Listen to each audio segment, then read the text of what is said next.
दोस्तों, अक्सर हमारा दिमाग विचारों से भरा रहता है।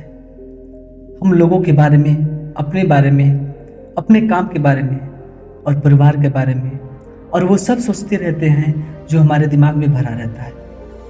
वह कभी भी साफ नहीं होता है और इसीलिए हमें वह सब बार बार याद आता है और हम दुखी और चिंतित रहते हैं। लेकिन इस कहानी से आप अपने मन को अच्छी तरह से साफ कर पाएंगे। आप अपने मन की धुलाई खुद कर सकते हैं। बस इस कहानी को पूरा समझें।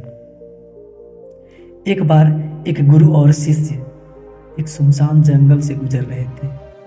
तभी शिष्य अपने गुरु से एक सवाल करता है, गुरुजी, ऐसा क्या है जो कुछ लोगों के पास कुछ भी नहीं होता लेकिन फिर वो सुखी रहते हैं, आनंद में रहते हैं, और कुछ लोगों के पास सब कुछ होते हुए भी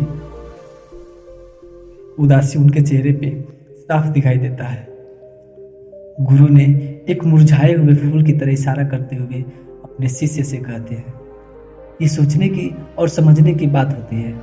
अगर ये फूल ये सोचेगा कि मैं कल मुरझा गया था, या फिर ये सोचेगा कि मैं भविष्य में फिर से मुरझा जाऊंगा, तो ये कभी भी खुलकर पूरे तरीके से खिल नहीं पाएगा। अपने सुंदर स्वरूप में यह कभी भी आ नहीं पाएगा और अपनी खुशबू से इस प्रकृति में बिखेर नहीं पाएगा। उसी प्रकार इंसान अपने अतीत की यादों में खोया रहता है या फिर अपने भविष्य की कल्पनाएं करता रहता है। भविष्य के दुखों के बारे में सोचता रहता है या भूतकाल में जो उसके साथ बुरा घटित हुआ है उसके बारे में सोच सोच कर वो अपने भविष्य के लिए चिंतित होता रहता है। तो ऐसा मनुष्य जीवन में कभी भी सुख अनुभव नहीं कर सकता। यह समझने की बात होती है कि जीवन हमेशा वर्तमान में होता है। अतीत और भविष्य की कल्पनाएं हमेशा मनुष्य को मृत्यु की तरह ले जाती है। इसीलिए जरूरी हो जाता है कि जिस प्रकार हम अपने शरीर की देखभाल करते हैं, उसे बीमारियों से दूर रखने के लिए उसकी अंदर की गंदगी साफ करते हैं, उसी प्रकार समय समय पर हमें अपने मन को और मस्तिष्क की गंदगी को भी साफ करते रहना चाहिए।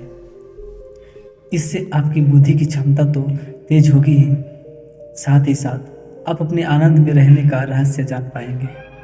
शिष्य ने सवाल किया कि गुरुदेव, इससे पहले कि हम मन और मस्तिष्क पर चर्चा शुरू करें, इससे पहले मैं ये जानना चाहता हूँ कि जिन लोगों के पास सब कुछ होता है वो दुखी क्यों रहते हैं, और जिन लोगों के पास कुछ भी नहीं होता वो आनंद में क्यों होते हैं।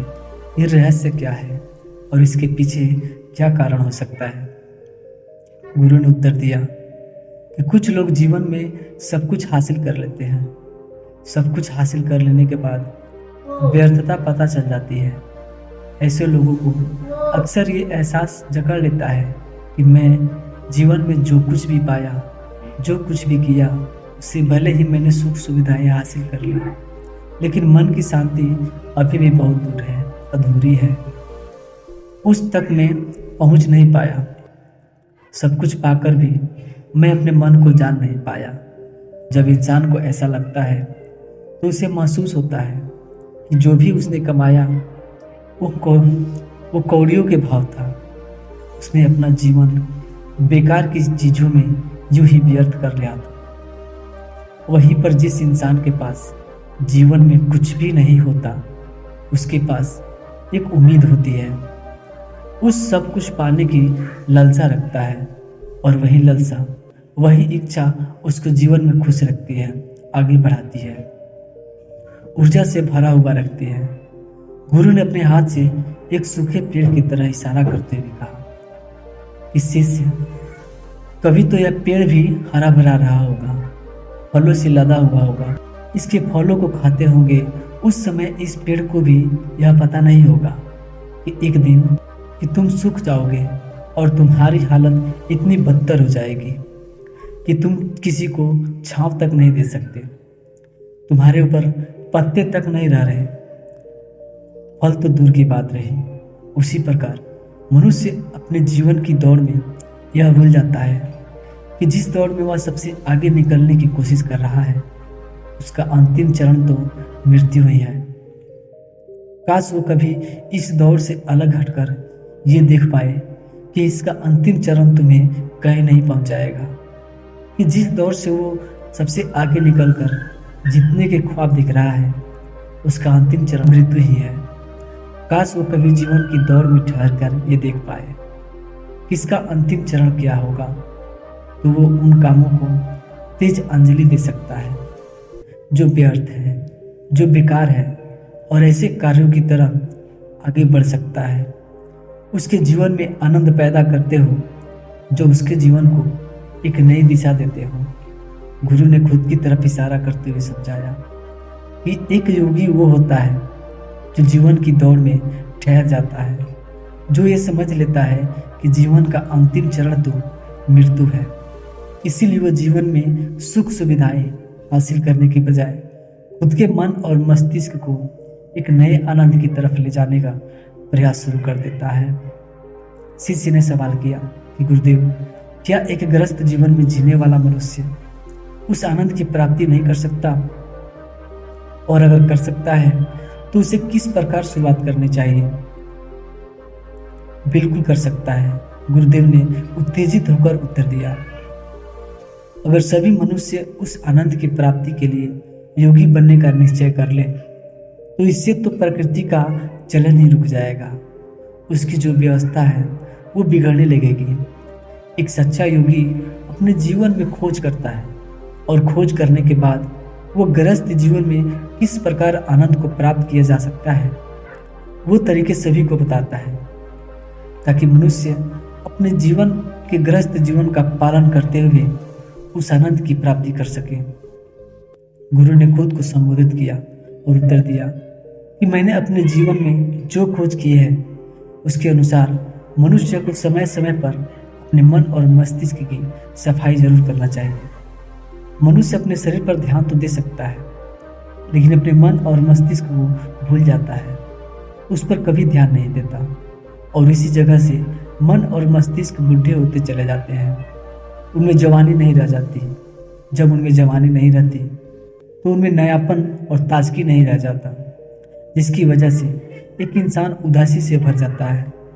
मन और मस्तिष्क की गंदगी क्या होती है पहले मैं तुम्हें ये बताता हूँ। हर मनुष्य के जीवन में कुछ ऐसी घटनाएं घटती है जिनका उसमें मनो मस्तिष्क पर बहुत गहरा असर पड़ता है। वो जीवन पर्यटन उन घटनाओं को भुला नहीं पाता है, और वही घटनाएं उनके मन में पूरी तरह से पक्की बैठ जाती है, जो उसके मन में गांठ पैदा करती है, और भविष्य में जब भी कोई काम करेगा तो ये घटनाएं उसको प्रभावित करेंगी, उसके विचारों को, उसके निर्णय को पूरी तरह से बदल कर रख देगी। ऐसे मनुष्य की दृष्टि भी भ्रमित हो जाती है, वो सत्य स्वरूप को नहीं देख पाता, वो चीज़ों को उन घटनाओं से जोड़कर भ्रमित तरीके से देखता है। उदाहरण के लिए, अगर किसी बुरे आंख वाले आदमी ने आपको धोखा दे दिया तो अब जीवन पर्यंत बुरी आंख वाले आदमी को हमेशा धोखेबाज समझते रहेंगे, उस पर कभी पूर्ण रूप से विश्वास नहीं कर पाएंगे। लेकिन समझने की बात यह होती है कि जिस इंसान ने आपको धोखा दिया वो धोखा आपको बुरी आंखों से नहीं मिला, वो उस इंसान के स्वभाव से मिला। लेकिन उस इंसान के स्वभाव से हमारे दिमाग में उसका एक चित्र छप गया, उसकी एक छवि बन गई, और छवि वे दूसरे आदमी से जब हम संपर्क करते हैं तो बीच में एक दीवार की तरह खड़ी हो जाती है, और इसी वजह से दो लोगों के बीच प्रगाढ़ संबंध स्थापित नहीं हो पाते। जो मनुष्य के लिए सबसे जरूरी यही होता है कि वो अपने आप को अतीत की घटनाओं से फ्री रखे, उन घटनाओं से प्रभावित होकर वो दिमाग में किसी तरह की छवि न बनाए। कुछ लोग इस बात पर ये सवाल खड़ा करते हैं कि फिर जीवन के अनुभव किस काम आएंगे, लेकिन समझने की बात यह है कि हम जीवन के अनुभवों से भ्रमित तरीके से ज्ञान लेते हैं, सही तरीके से उनसे सीख नहीं ले पाते हैं। ठीक उसी प्रकार जिस तरह उस बुरी आंख वाले की आंखें जिम्मेदार नहीं थी धोखा देने के लिए, उसका स्वभाव जिम्मेदार था, लेकिन मनुष्य अपने अनुभव में बुरी आंखों को याद रखेगा, उस स्वभाव को भूल जाएगा। शिष्य अपने गुरु की बातों में इतना खो गया कि उसे चलते चलते जंगल के रास्ते में पड़े हुए कांटे दिखाई नहीं दिए। और अचानक उसके पैर में एक कांटा चुभ गया। गुरु ने उसका कांटा बाहर निकालते हुए उसे पूछा, ये कांटा तुम्हारे पैर में क्यों लगा? इसके पीछे तुम किसे जिम्मेदार मानते हो? गुरु ने कहा कि तुम मुझे भी जिम्मेवार मान सकते हो, क्योंकि मैं तुम्हें एक बातें सुना रहा था। क्या तुम खुद को भी जिम्मेदार मान सकते हो कि तुम मेरी बातों में इतना खो गए, तुम्हारा रास्ते पर ध्यान ही नहीं रहा? क्या तुम इन पेड़ों को जिम्मेदार मान सकते हो जिन्होंने ये कांटे इस रास्ते पर बिछा दिए? शिष्य ने उत्तर दिया कि गुरुदेव, इसमें मैं खुद को ही जिम्मेदार मानता हूँ, क्योंकि आप तो अपना काम कर रहे थे और इस पेड़ ने भी अपना काम किया, और मैं अपना काम पूरे होश पूर्वक नहीं कर पाया। अगर मैं चलने पर ध्यान लगाए रहता, अगर मैं आपकी बातों में पूरी तरह से खो नहीं जाता, तो मुझे ये कांटा कभी नहीं लगता। इसमें पूरी तरह से मेरी ही गलती थी। गुरु ने अपने शिष्य की पीठ थपथपाई और आगे बोला कि जो घटनाएं हमारे मन को प्रभावित करती हैं, जरूरी हो जाता है कि उन घटनाओं को हम किसी भी तरह अपने मन से बाहर निकाल दें, और उसके लिए सबसे सरल तरीका है कि अपनी भावनाओं को व्यक्त करना सीखो। उसे अपने दिल में, अपने मस्तिष्क में बिठाकर मत रखो। जब तुम किसी दूसरे मनुष्य के सामने अपनी भावनाओं को व्यक्त कर देते हो, तुम्हारे मन का बोझ हल्का हो जाता है। कुछ लोगों का स्वभाव ऐसा होता है कि वो अपने मन की बात किसी को नहीं बताते। ऐसे लोग अक्सर अपने अंदर ही दुखी होते रहते हैं, लेकिन वो अपने मन की बात किसी दूसरे आदमी के सामने नहीं बताते। इसके उलट कुछ लोग ऐसे भी होते हैं जो अपने मन में किसी भी बात को रख नहीं पाते। उनके साथ कुछ भी अच्छा या बुरा होता है, वो अपने मन की बात, अपनी भावनाओं को दूसरे व्यक्ति के सामने व्यक्त नहीं करते हैं। और तुमने खुद महसूस किया होगा कि जो लोग अपने मन की भावनाओं को व्यक्त करते हैं, वो जीवन में ज़्यादा आनंदित रहते हैं। कभी भी प्राकृतिक रूप से आए हुए वेग को नहीं रोकना चाहिए। जिस वेग को हम रोकने की कोशिश करते हैं, वो वेग हमें अंदर से ही खाने लगता है। अगर तुम्हारा मन किसी बुरी घटना पर रोने का हो, तो चीख चीख कर रो, अपने आप को रोको मत। उस वेग को पूरी तरह से बाहर आने दो। अगर किसी दूसरी घटना पर तुम्हारा मन खुश होने का, आनंदित होने जा रहा है, तो पूरी तरह से नाचो, जिससे कि तुम उस वेग को बाहर निकाल सको। और जब वो वेग अपनी पूरी गति के साथ बाहर आता है, तो पीछे छोड़ जाता है एक खालीपन और एक अकेलापन, एक मौन। गुरु ने शिष्य को समझाते हुए बताया कि जिस प्रकार तेज रफ्तार से चलता हुआ पानी अपने वेग से आने वाले सभी बाधाओं को तोड़ देता है, उसी प्रकार हमारे अंदर भावनाओं का उठने वाला अगर बाहर नहीं निकाला गया, अगर हमने बांध बांधने की कोशिश की, तो उस बांध को तोड़ देगा।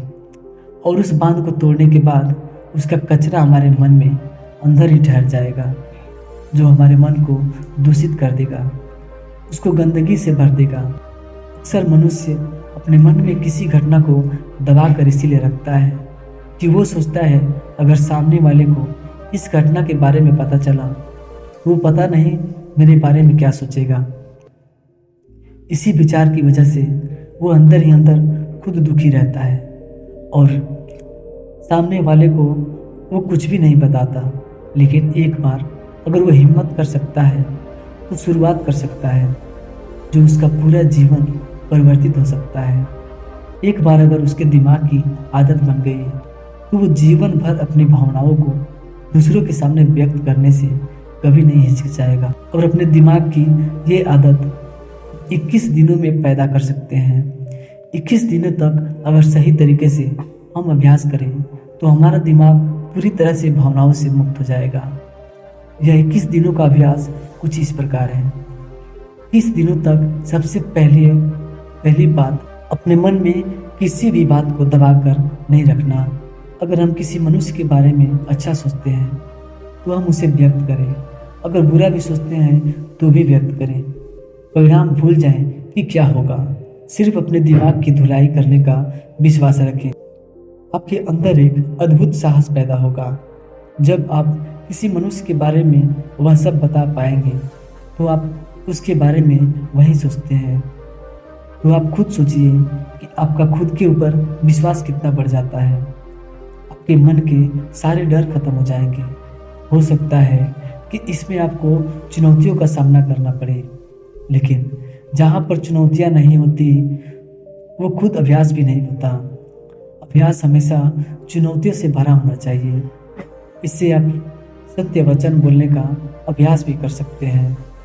अक्सर हम दूसरों को प्रभावित करने के लिए वो सब बोलते हैं जो उन्हें अच्छा लगता है, लेकिन वो नहीं बोलते जो हम उनके बारे में सचमुच सोचते हैं।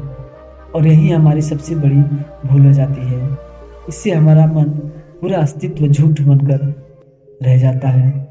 और अपनी भावनाओं को व्यक्त करते समय यह भी जरूर ध्यान रखें कि आपके अंदर जो भावनाएं हैं उस इंसान के प्रति उठ रही हैं, उनके पीछे का मूलभूत कारण क्या है। उदाहरण के लिए, जब एक नौकर अपने मालिक के लिए कोई काम करता है और वो काम अच्छे से नहीं कर पाता तो मालिक उसे डांट फटकार कर देता है, जिससे उसके अंदर उसके प्रति क्रोध की भावना उठती है। लेकिन समझने की बात यह होती है कि मालिक तो आपको कहेगा, वो तो डांटेगा ही। उस इंसान को अपनी सारी बातें बता सको और वो इंसान तुम्हारी सारी बातें सुनने के बाद तुम्हारे लिए कोई छवि पैदा ना करे, ऐसे इंसान अपने जीवन में खोजो और उनके सामने अपनी सारी भावनाएं व्यक्त करने की कोशिश करो। तुम अपने मन को समझने में सक्षम हो जाओगे। जब तुम किसी दूसरे व्यक्ति को ये सारी बातें बताते हो, तुम खुद भी अपनी प्रतिक्रिया रोके उस घटना के प्रति तुम्हारा क्या रवैया है। जिन लोगों को वो सुनना है तो आप उसको सुन सकते हैं। ये चर्चा खत्म होते होते गुरु और शिष्य उस जंगल को पार करके अपने आश्रम में पहुंच चुके थे। दोस्तों, उम्मीद करता हूँ आपको ये कहानी से अच्छी सीख मिली होगी। यह कहानी आपको कैसी लगी हमें कमेंट बॉक्स में कमेंट करके ज़रूर बताएं।